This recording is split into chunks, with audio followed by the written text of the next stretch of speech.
sir. Mr. Kaufman. Thank you, Mr. Chairman. General Rice, General Welsh, thank you both for coming here today to testify on the problems of sexual assault in Air Force basic training at Lackland Air Force Base. Here, one question I have, General Rice, I think you mentioned that one of the conclusions out of this was to reduce the training time, the number of weeks, I guess, at Lackland Air Force Base. Is that correct? It was a recommendation that was in the commander-directed investigation. It was the 46th recommendation that I said I would deal with in a different forum. So we are looking, as we always do, at the length of basic military training. That the length of the training will be determined by the training that we need to accomplish and not based specifically on addressing this issue. Thank you. Well, let me just tell you, obviously your training is inadequate, because you have a culture in the United States Air Force that allowed these really pervasive sexual assaults to occur by your senior enlisted personnel during basic training.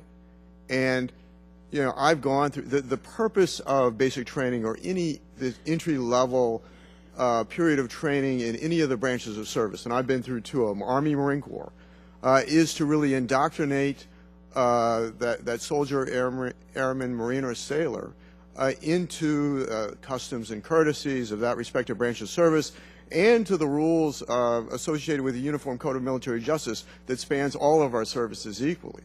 And so obviously something's missing in that training. So I would ask you, you need to reinforce that training. I think not reduce the training. And they need to come out of there, the airmen, the men and women in uniform that serve in the United States Air Force, with a solid understanding of what the values of the United States Air Force are. Because obviously those senior enlisted that had perpetrated these crimes were not sufficiently indoctrinated as to the values of the United States Air Force. Would you like to respond? Yes, sir, and I appreciate the question. I completely agree that what makes this so egregious in basic military training is exactly for the reason that you stated, which is this is the place where we have to inculcate the basic values of our service on our newest airmen. And when we violate the trust that we have to do that and that responsibility, it's difficult to describe the damage that happens to those individuals and to us as an institution. I agree 100%. I would say, you know, you're right, there is an element of training to this, but at the end of the day, we have people who knew well what the rules and the policies were, who knew well the difference between right and wrong, and decided to make a wrong choice. And so part of that I can address with training. Part of this has to do with people's values of what they perceive as wrong and what is right. And how I get at that is partially training, but I think I've got to think more broadly about how I affect someone's calculus about actions that they're going to take. It's why we look at this not just from a dissuade perspective, having people make the right decision because it's the right decision, but a recognition that some people are not going to be dissuaded regardless of the training that I have. And I've got to deter them.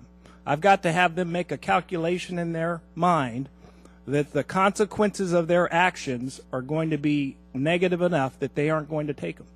And so as much as I'm concentrating, concentrating on the training piece of this, I am also focusing on the detect, deter, and hold accountable piece, because I know that there are people that I have to do that with. Well, General Welsh, I would agree with you on a very critical point, and that is this, that I think that it's important that those entering the service have a moral foundation, because I think you're right, that people that don't have a moral foundation, you can put them through the toughest training in the world, and at the end of the day, everything will be a calculus, as you described, as to what's the risk and reward for my conduct versus what's morally the right thing to do. And so, but I do want to stress that discipline comes from that entry-level training. And of course, I think that no doubt that it has to be reinforced at all times.